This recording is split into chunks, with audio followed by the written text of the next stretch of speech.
In much of Orange County, unlike LA or other urban centers, homelessness has been relatively invisible or contained over the years to centers of poverty like Santa Ana and Fullerton. Most of us in our suburban day lives in West Orange County have not had to look at, care much about, or consider our own vulnerabilities to homelessness. But that is changing.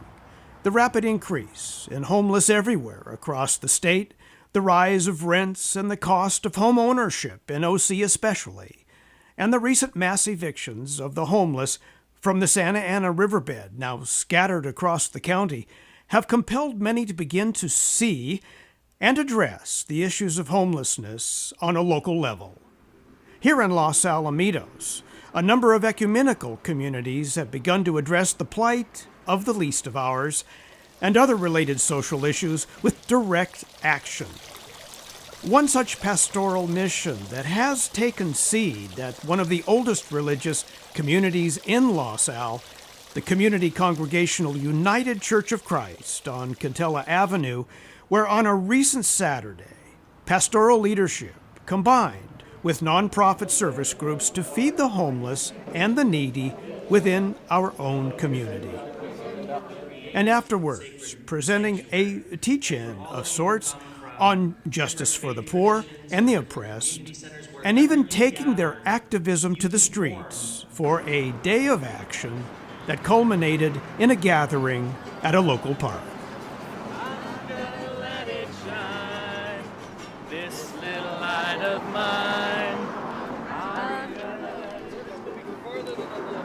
It began with breakfast for dozens of homeless and low-income folks living in our midst. A full-course meal served up by the church and by the folks at Housing is a Human Right, a homeless advocacy group in Orange County. It was even staffed by several former homeless individuals who had managed to escape the cycle of transiency and begin to rebuild their lives with help and support. Former riverbed homeless, now full-time cooks, Bay and Bobby, served up the scrambled eggs and hash on this particular day in the kitchen at CCUCC and seemed more than happy to be there and able to give back. All right, let me introduce our chefs for today. This is Bay and Bobby. How you doing?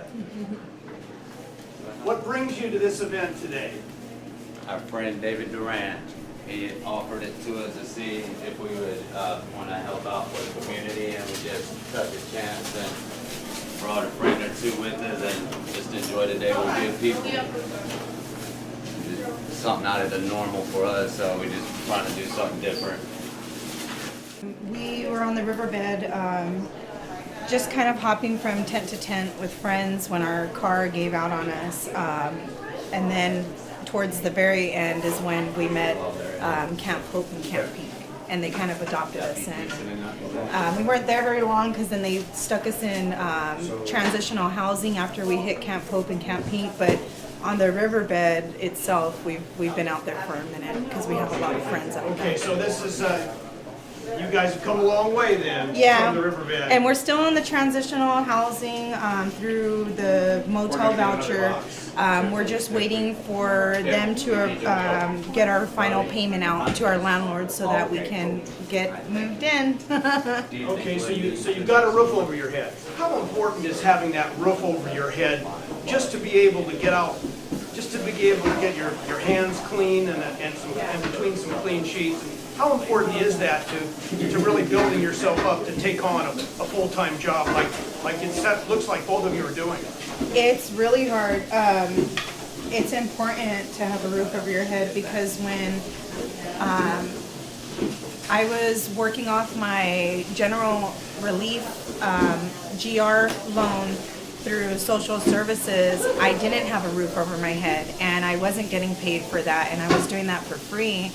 But having this, we're sleeping in our vehicle, showering at the park at like 4 or 5 o'clock a.m. There's no hot water, so sometimes I would have to take a shower, with freezing cold water at 4 or 5 o'clock in the morning just to get to my GR work for the day. And I did that for 3 months, completely homeless, living on the streets. And I think it was one of those situations where I knew if I can do that for free, being homeless, then I knew I can find a job. So I really pushed to find a job after that, and then that's how we got into our situation. That was my motivation. Okay. So where do you stand now? I work for 2 companies. I just got hired on to another company, so I'm going to be working for 3 companies, helping our friends out on the streets by cooking for them. So this is our dream. We're not quite exactly where we want to be at yet, but we're getting there, and we're getting there a lot quicker than we expected. And we have a lot of heart and passion, so we're trying to get there real quickly. All right, thank you very much. Bobby, just a quick question. Yes, It sir. sounds like your backstory is very similar to Bay's. How important was it to your career track here? Sounds like you guys are going to be, I understand you're graduating soon from some sort of culinary school. OGI? Yeah, Open Gate International. That was pretty cool. Deidre Pujols, she sponsors that program for the homeless. And Would that be Albert's wife? Yes, sir. Okay. Albert Pujols. We all know who that is. Yeah, I was trying to get my chef to get the autograph, but I haven't got it yet, but I'm still being patient. So that's a program, that's a famous nonprofit that his wife has.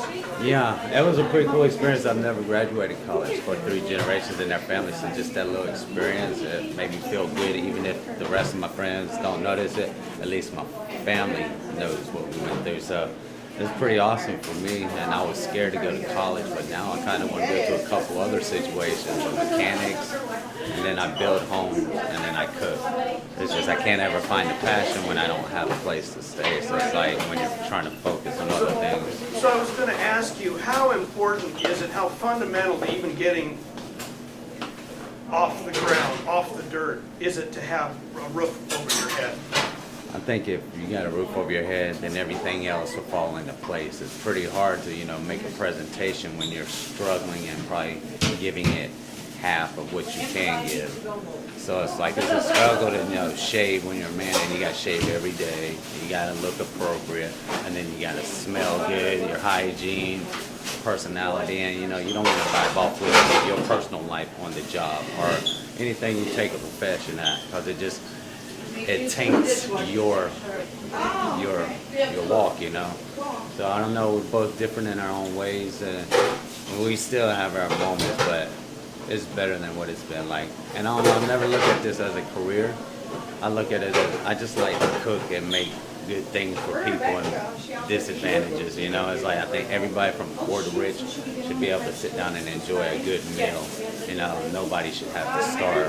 It doesn't get more basic than that. Yeah. Okay, Bobby and May, thank you both. Thank you. You have a blessed day. I'll let you get back to work. Take care, brother.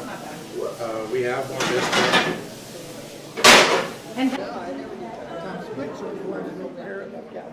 Breakfast coordinator Stephanie Roberts talks about the monthly breakfast program and reminds us that the homeless and the underserved are always among us. Can you tell me what this breakfast and the talk to follow is about, what you hope to accomplish? Well, Judy's Kitchen is a program that's already working in this church. We serve another meal, a lunch once a month at this church for the food insecure, basically. And Housing is a Human Right decided they would like to have their own day when they serve breakfast for that same demographic. So that's what we're trying to do. We're trying to bring in as many homeless and food insecure people as we can and give them a breakfast. And Are there homeless, is there a significant homeless population in the west end of the county here? yes, there is. Los Alamitos? Yes, there is. There are a number of people sleeping on the riverbed, Los Alamitos. There are also people who spend their days at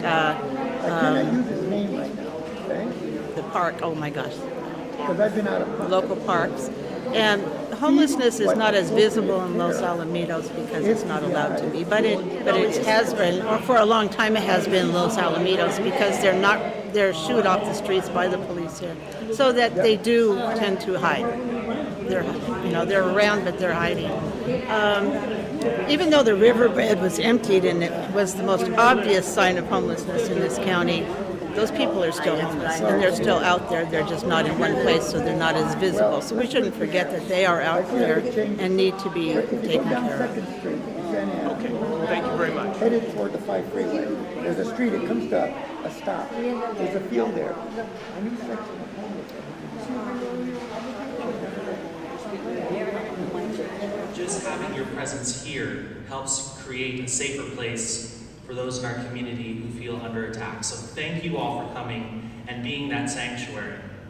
Moderator Michelle Toy and Pastor Sam Pullen convened the post-breakfast gathering in the church with a series of open mic testimonials by former homeless and other at-risk individuals in the community, such as those who have faced deportation for their immigration status.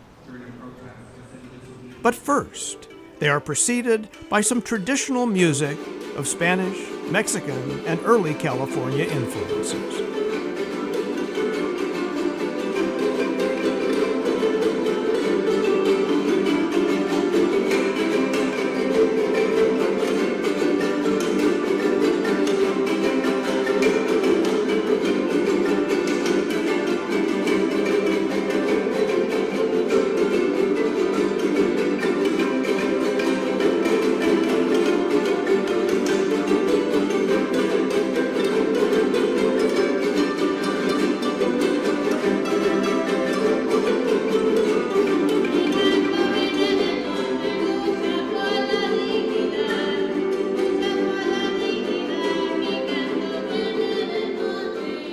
Finally, a multi-denominational blessing outside the church, concluding with a Muslim prayer by the Imam of Yorba Linda. Hello everybody, and Assalamu alaikum. Peace be upon you all.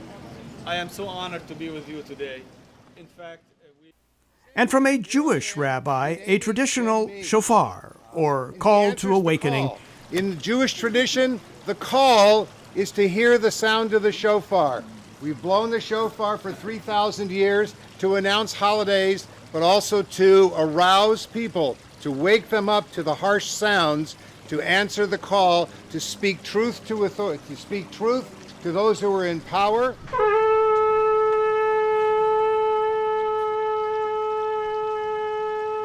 Calling out for the ecumenical crowd to set off for the park on foot and picnic to follow. This little light of mine.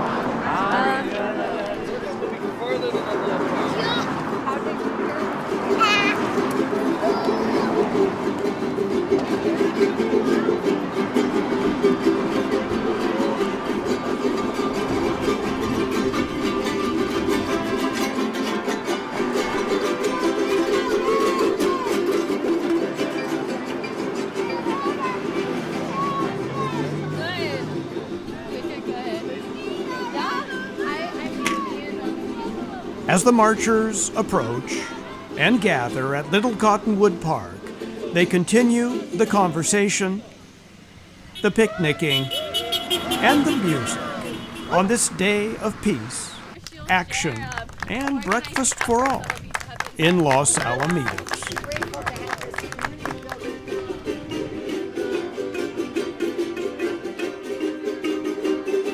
So keep up the fight, and please join us. For all of you who have marched and who have spoken out and who have played music, join us for some food. And thanks to Clue for providing some food and refreshments. And just join us and enjoy a little bit of community and get to know each other before you go. For Los Al TV, I'm John Underwood.